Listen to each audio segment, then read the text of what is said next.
Bonjour à tous et bienvenue dans Hebdocom, votre émission média pub et com sur BFM Business. Toute l'actualité économique de nos meilleurs acteurs du monde de l'info, de la diffusion, de la communication et des réseaux sociaux. Hebdocom saison 2 épisode 10, c'est parti.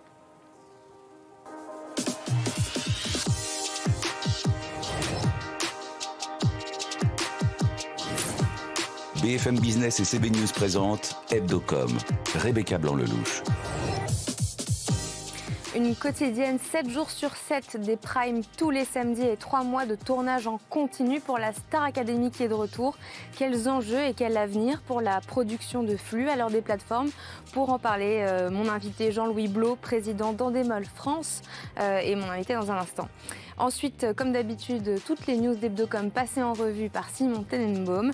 Et puis pour terminer, quel avenir pour Grok, la nouvelle intelligence artificielle générative, la propre intelligence artificielle générative faite par Elon Musk. Faut-il s'en inquiéter comme elle est basée sur le réseau social X? C'est notre focus du jour et c'est dans un instant.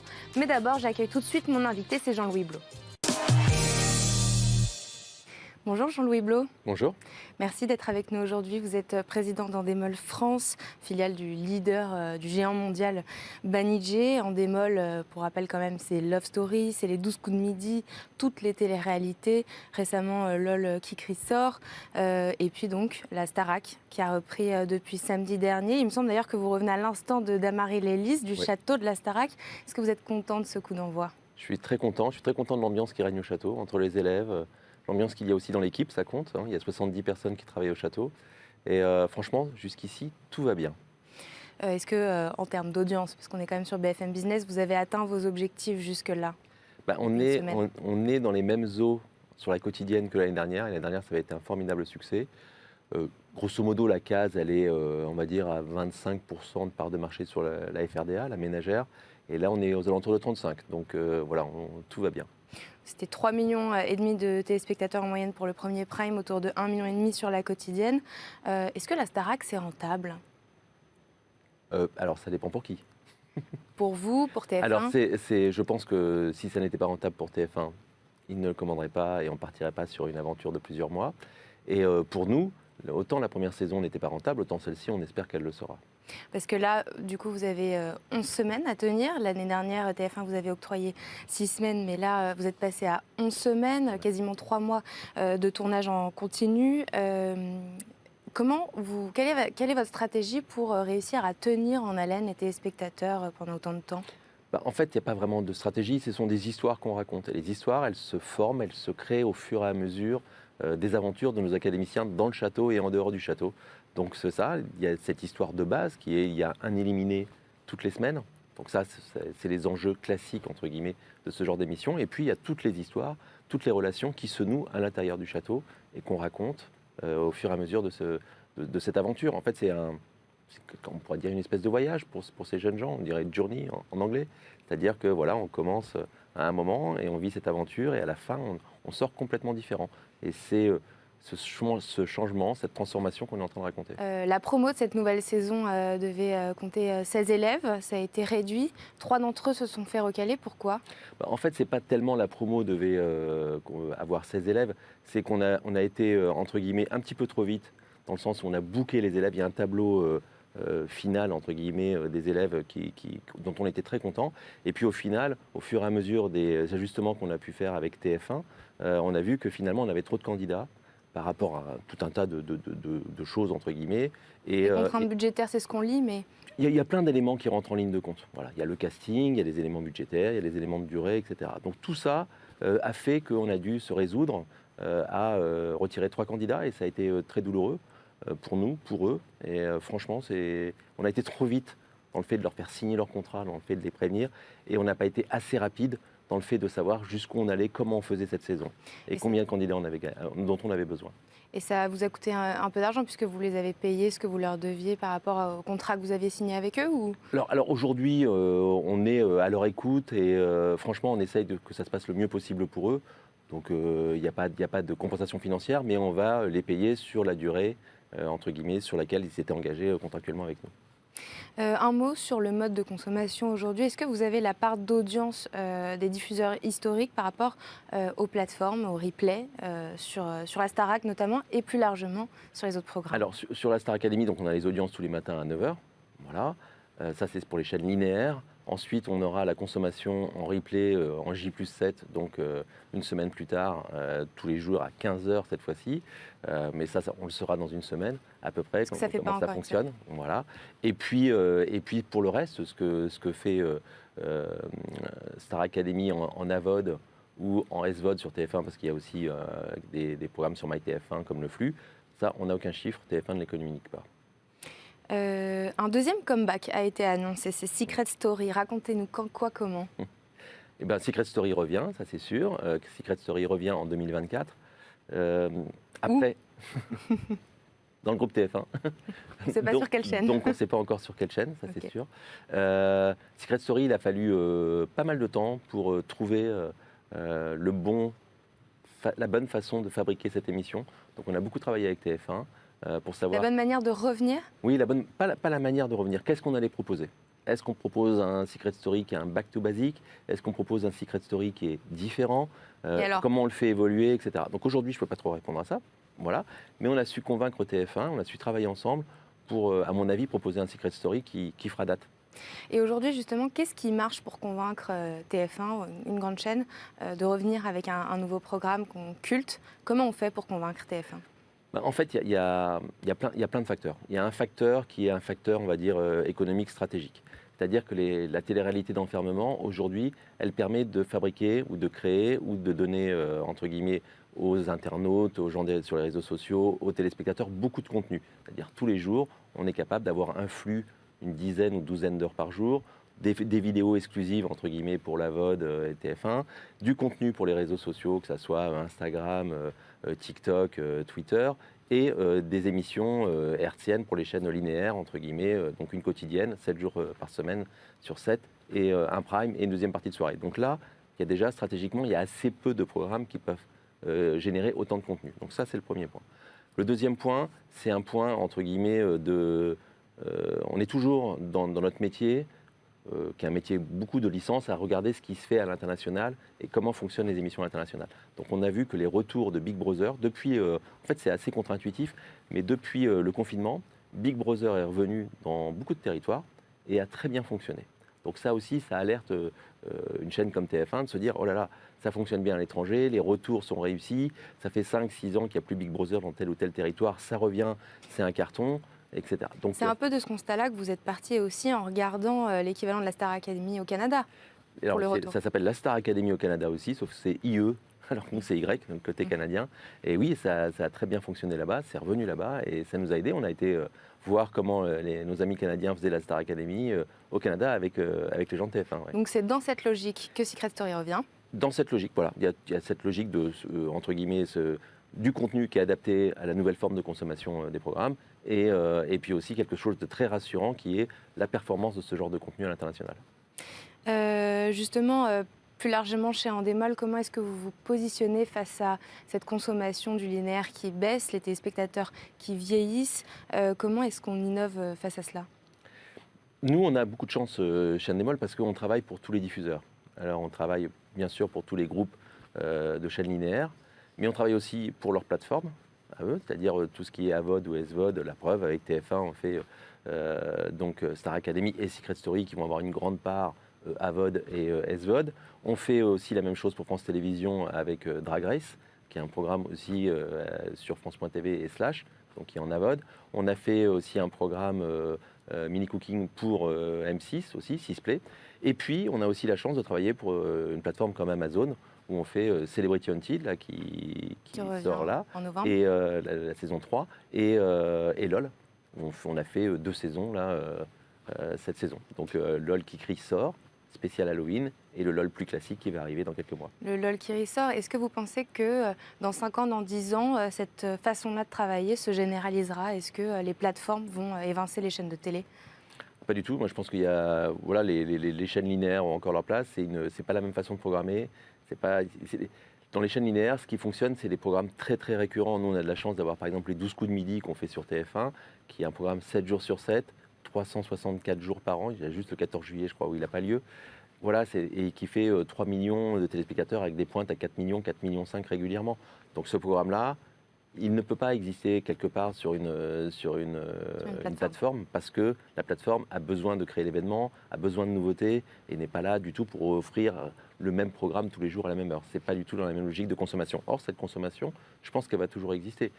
Elle existe en radio bien avant que la télévision arrive et la télé n'a pas tué la radio. Je pense que la SVOD, entre guillemets, ne va pas tuer la télévision non plus. Est-ce que vous avez les audiences sur la SVOD, sur une série comme LOL qui ressort ? Non. On n'a pas les audiences. Et ça vous intéresse pas de les avoir ? Ah bah si, on aimerait bien, mais Médiamétrie est en train de travailler dessus et je pense que dans un an, on aura les audiences des plateformes. Oui.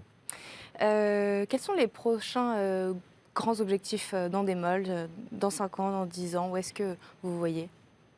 Nous, on a un objectif assez clair et assez simple et qui va nous permettre à nous de nous développer, c'est d'attirer des jeunes talents. En fait, on a une espèce de difficulté à faire venir les jeunes talents dans ce monde de la télévision qui est souvent considéré comme le vieux monde.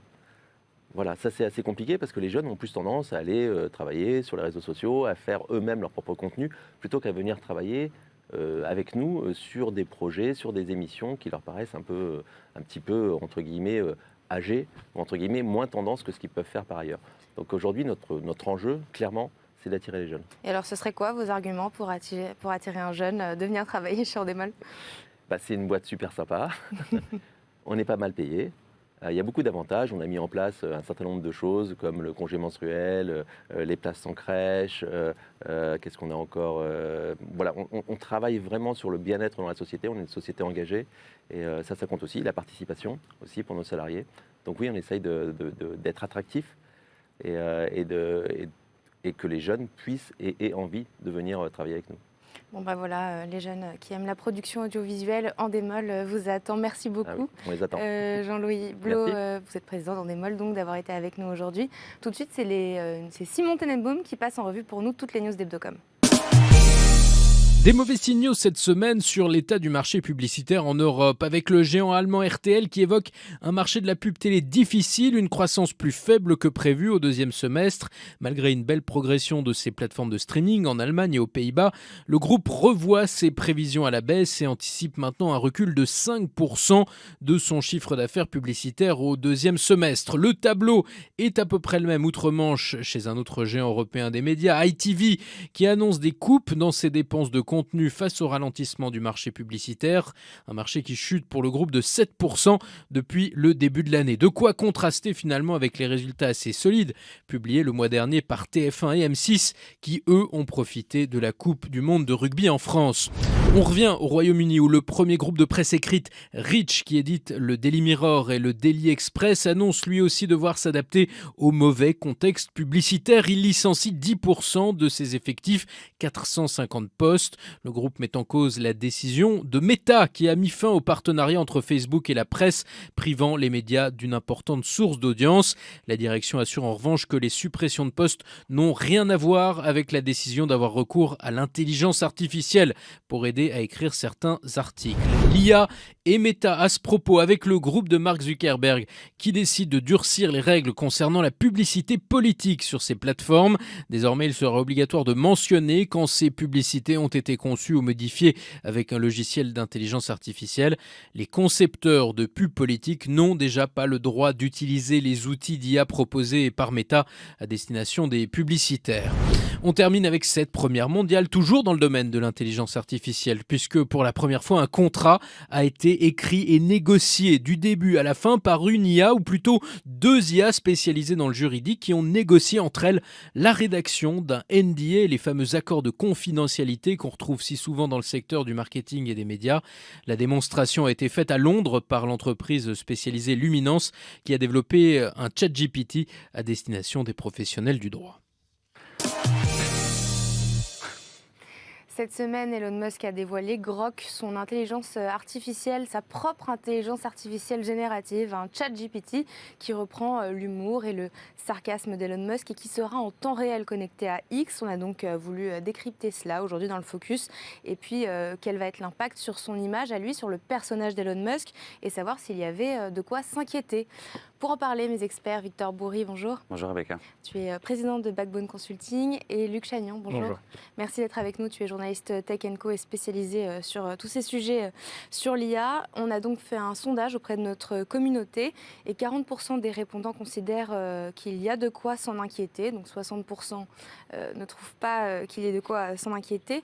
Je commence avec toi, Luc. Est-ce que tu es d'accord avec ça, premièrement ? Je pense que ça dépend évidemment toujours du prisme qu'on prend. Est-ce que c'est s'inquiéter pour le secteur de l'IA, le monde en général, ou alors pour l'image d'Elon Musk, pour l'image de Twitter, enfin de X aussi.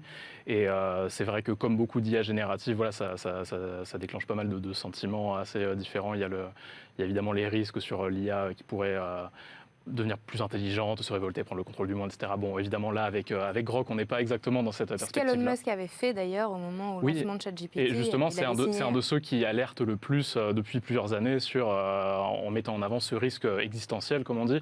Et là, bon, visiblement, il commence un peu plus tranquille. Voilà, on ne part pas directement sur les IA, les AGI, comme on dit, les IA générales. Là, c'est une IA générative un peu comme ChatGPT qui génère du texte. Et donc, comme tu l'as dit, avec un humour, un ton assez différent de celui de ChatGPT que Elon Musk justement critique. Alors, il faisait partie des cofondateurs d'OpenAI, donc le créateur de ChatGPT, mais il s'en est séparé justement, et depuis, il considère que les réponses générées sont trop woke, trop politiquement correctes, trop limitées. Et là, le but justement de ce chatbot, c'est de s'écarter de ça en faisant des réponses plus sarcastiques, donc moins politiquement correctes.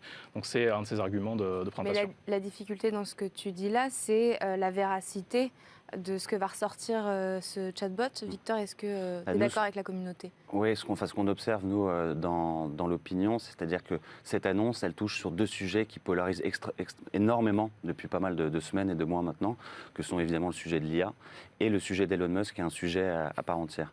Et les deux rassemblent des communautés à la fois très fans, très pros, et aussi des détracteurs, à juste titre, on pourrait y revenir. Sur l'IA, évidemment, pour toutes les possibilités que ça peut avoir et d'impact, d'application dans les métiers, les médias notamment.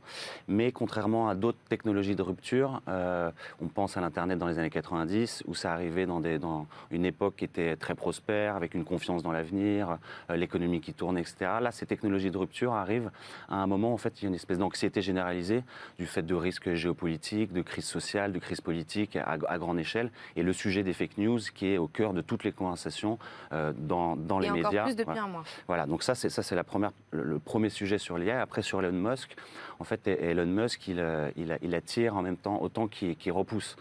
C'est-à-dire, si on le compare au début en fait, de ses premières aventures, ses épopées industrielles, on se souvient des débuts de Tesla, de SpaceX, etc. Il y avait une forme d'admiration sur son ambition, le personnage, ses projets, sa force de travail. Et en fait, Elon Musk, on peut un peu le comparer à un logiciel. C'est-à-dire que les premières versions, elles créaient du rêve. Et les dernières, en fait, elles commencent à inquiéter. Et sur le plan de la communication, justement, ce qui est assez intéressant, c'est que, en fait, il se sert de cette peur, enfin, en tout cas des émotions qu'elle génère, pour vendre ses produits. Juste avant la sortie de Grok, il était au sommet de l'IA en Angleterre. Il a fait une conversation qui a été diffusée sur un média anglais avec le Premier ministre anglais. Et en fait, on le voit s'exprimer volontairement, avec toujours cette espèce de sourire, de masque, de malice, avec un vocabulaire très grand public, en utilisant l'imaginaire, notamment sur des séries de science-fiction à la Black Mirror, où il expliquait que l'IA permettra un jour de ne plus jamais travailler, que l'IA est un génie magique, en employant ces termes-là. J'ai l'impression que sa plus grande arme, Elon Musk, dans ce que tu dis, c'est la provocation, sa plus grande arme de communication. Alors, c'est la plus grande arme, en fait, c'est pour moi, un des chefs d'entreprise qui a le mieux compris à quel point le dirigeant est un actif intangible pour une entreprise. Actif intangible, je veux dire, pour vos téléspectateurs, c'est-à-dire dans les actifs intangibles, vous avez la marque, les brevets, le portefeuille client. Et avec l'avènement de l'expression de l'opinion en ligne, la réputation du dirigeant et la manière dont il s'exprime va être créateur de valeur pour la société. Lui, il a compris mieux que personne. Il en a joué d'ailleurs sur le cours de bourse de Twitter, ce qui a fait pas mal d'émules. Il l'a joué aussi sur Tesla et sur toutes ces entreprises. Et là, c'est un nouvel exemple de démonstration de sa communication peu provoque. Ouais. Luc, le fait que ce soit relié à X, c'est quoi ? Quelles vont être ses conséquences ? Oui, c'est l'objectif de ce chatbot, c'est clairement un argument supplémentaire pour, voilà, on l'a dit, ce chatbot est lié aux abonnements X Premium. Pour le moment, il est déployé que sur un nombre limité d'utilisateurs sur l'abonnement X Premium le plus élevé, donc à 16 $ par mois. Et on peut voir ça justement comme un argument de vente supplémentaire pour mettre en avant ces abonnements-là, qui sont censés apporter une source de revenus supplémentaire à X, compenser aussi la chute des revenus publicitaires, voilà, qu'on sait assez forte depuis le rachat par Elon Musk. Et le fait que ce soit connecté en temps réel aux différents postes des utilisateurs, le but c'est effectivement d'avoir quelque chose de plus connecté à l'actualité que ChatGPT, qui pendant un long moment a été limité à, alors je ne sais plus si c'était septembre 2021, quelque chose comme ça. 2022, oui, voilà, pardon. Et qui, voilà. Là, il me semble que c'est avril 2023. Oui, voilà, ça a été remis. Voilà, ChatGPT a été remis à jour récemment. Et effectivement, le but, c'est d'avoir du flux en temps réel, de pouvoir avoir une réponse, par exemple, si je pose des questions sur les événements d'actualité, voilà, d'avoir des réponses.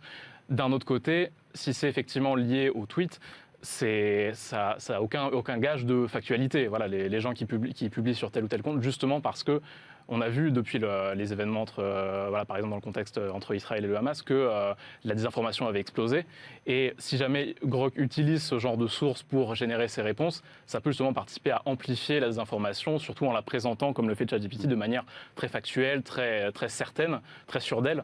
Et si jamais les réponses sont présentées comme ça, alors que ça recrache, on va dire, des posts qui n'ont aucune garantie d'être factuels, ça peut justement participer à amplifier les côtés négatifs de X et donc dégrader finalement l'image de X et d'Elon Musk. Donc ça peut avoir des conséquences politiques. Justement, je m'étais posé cette question juste avant de descendre. Est-ce qu'à un an pile des élections présidentielles, il n'y a pas une petite coïncidence ? Il y a une coïncidence parce qu'il maîtrise mieux que personne l'agenda politique. En fait, il se considère même, on l'a vu quand il est venu faire sa tournée en France, il se considère de stature d'homme d'État. D'ailleurs, il ne traite qu'avec les personnages politiques de son rang. Et effectivement, le fait que ça soit relié à X en temps réel, vu la crise politique dans laquelle on a commencé à rentrer et comment la manipulation de l'information pourra peser dans les prochains mois, dans les prochaines élections, on peut penser qu'Elon Musk avait une idée derrière la tête. Si on regarde la réglementation européenne de Thierry Breton, le DSA, le DMA, dans quelle mesure et jusqu'où ce sera toléré et légal ? On sait qu'il y a déjà une enquête qui a été ouverte par l'Union européenne justement contre X pour la hausse de la désinformation qui a été constatée depuis les événements entre Israël et le Hamas. Donc effectivement, on peut supposer que l'Union européenne surveillera de très près ces agissements-là. Après, effectivement, c'est un peu, comme on l'a dit, c'est un peu le même fonctionnement que ChatGPT. ChatGPT lui-même n'a pas été particulièrement... Il y a eu un moment où il a été suspendu en Italie pendant à peu près un mois, quelque chose comme ça, pour des questions de données personnelles, qui se sont finalement résolus et d'accès par les mineurs, ce qui s'est plus ou moins résolu assez rapidement. Donc on peut penser que ça pourrait aggraver la situation de X si jamais c'était utilisé pour amplifier de la désinformation. Le chatbot en tant que tel ne devrait pas, enfin en tout cas je ne pense pas, devrait attirer... ça ne devrait pas poser de conséquences négatives supplémentaires pour X en tant que tel, mais effectivement ça pourrait aggraver la manière dont le réseau social est vu par l'Union européenne. Oui. Oui, ce qui est étonnant, c'est que ça a pas mal mobilisé les communautés sur X. Justement, il y a énormément de conversations. C'est vrai qu'une fois de plus, on en parle en quelques jours. Et majoritairement sur X ? Majoritairement, oui, sur X. Là, on est à près d'1 million de mentions et de messages échangés sur le sujet depuis le lancement en 6 jours. En 6 jours. Un accueil qui est en ligne avec les résultats de votre sondage, à savoir un accueil plutôt positif. Tant sur l'approche, les gens, les utilisateurs ne l'ont pas encore essayé, donc il y a beaucoup d'expectatives, mais sur l'approche un peu décalée, le sujet de l'humour. Et quels sont les commentaires qui ressortent le plus sur cette qualification positive de lancement ? Beaucoup de messages anti-woke, il y a beaucoup de communautés complotistes sur X, et en fait elles se sont beaucoup exprimées, elles sont assez fanatiques aussi de toutes les innovations et avancées d'Elon Musk. Qui sont favorisées par l'abonnement Twitter Blue d'ailleurs d'une certaine manière, avec la mise en avant algorithmique. Exactement, donc beaucoup de messages là-dessus, beaucoup de messages aussi sur le nom qui leur plaît, qui plaît énormément, parce qu'en fait, le fait qu'ils puissent devenir génériques comme Google l'est, c'est-à-dire googler ou groquer. Et le seul critique qu'on a pu dénoter, c'est sur l'abonnement, justement, sur le prix, qui a fait déjà polémique sur X, en fait, qui se traduit ici sur Grok, enfin sur le sujet Grok. Et du côté en fait de l'opinion qui est plutôt réfractaire à cette innovation, on voit qu'en fait c'est pas tant sur la techno en elle-même que les messages passages qu'on a pu analyser, mais plutôt sur tout ce que touche Elon Musk de manière générale qui fait peur. Il y a des précédents et en fait ça se traduit encore à nouveau ici. Et quand il parle de la techno, c'est essentiellement le fait, on y revient, que ça soit connecté à X et donc tout excusez-moi l'expression, mais le dégueulis de haine qu'il peut y avoir dessus, qui peut être traduit en vérité, affirmé de manière assertive. Et je pense que c'est aussi parce que la technologie, alors pour ce qu'on a pu en voir pour le moment, n'a pas forcément l'air révolutionnaire en tant que tel. Enfin, voilà, comme on l'a dit, ChatGPT, ça fait maintenant plus d'1 an. Elon Musk, symbole de patron de la tech, qui finalement peut avoir l'air un petit peu d'un retardataire sur ce point, dans le sens où c'est une IA générative qui génère du texte à partir de certains textes d'entraînement. Et finalement, sans doute qu'il y a aussi ce côté-là de se dire, finalement, c'est ChatGPT avec une personnalité, entre guillemets, évidemment, un peu différente. Et ça peut déjà se créer via d'autres sites, etc. Donc j'imagine que le côté critique de la techno peut aussi se justifier par ce biais-là finalement, qu'est-ce que ça apporte, à part le côté un peu edgy, un peu C'est un peu Elon Musk qui avait la FOMO de ne pas être dans l'IA. Peut-être, ou alors c'est un nouveau contre-coup qu'il fait. C'est-à-dire qu'en fait, on l'attend toujours plus loin. Et là, en fait, ça pose beaucoup d'interrogations et ça suscite du coup beaucoup d'attentes, mais aussi de peur à se dire, mais qu'est-ce qu'il va faire de cet objet? Va-t-il en faire un monstre? Il n'y a plus qu'à voir ça et nous on continuera évidemment à décrypter ça et puis à suivre toutes les histoires et les nouveautés d'Elon Musk. Merci beaucoup, merci à tous les deux, merci Victor Bourry, merci Luc Chagnon. Il paraît que c'était ton dernier jour aujourd'hui, donc très très bonne continuation dans tes prochains projets.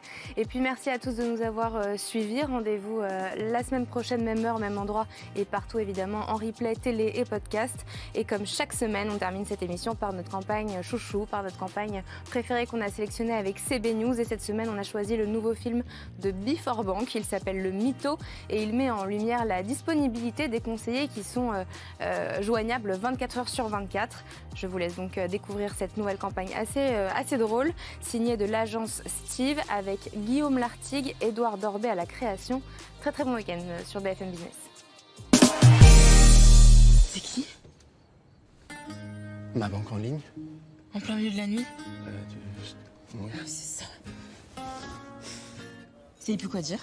Je te jure, ce soir, je l'attends, je vais le choper. Sa banque en ligne en pleine nuit. On est en direct là. En pleine nuit, ça sent le bombard en pleine nuit. C'est des sornettes. Tous les mêmes. Pas vrai les filles? Eh oui, c'est tous des menteurs. The winner for the best liar of the year is... J'espère que vous êtes toujours avec nous. Alors Maxime, qu'est-ce que ça fait d'être un gros mytho? Du coup, votre nouvelle carte est bien en route. Allô? Max, vous vouliez voir autre chose? Bon bonne soirée. Eh ouais, personne n'y croira. Pourtant, chez Before Bank, nous avons bien des conseillers joignables 24 heures sur 24. Before beaucoup plus humaine, Before Bank.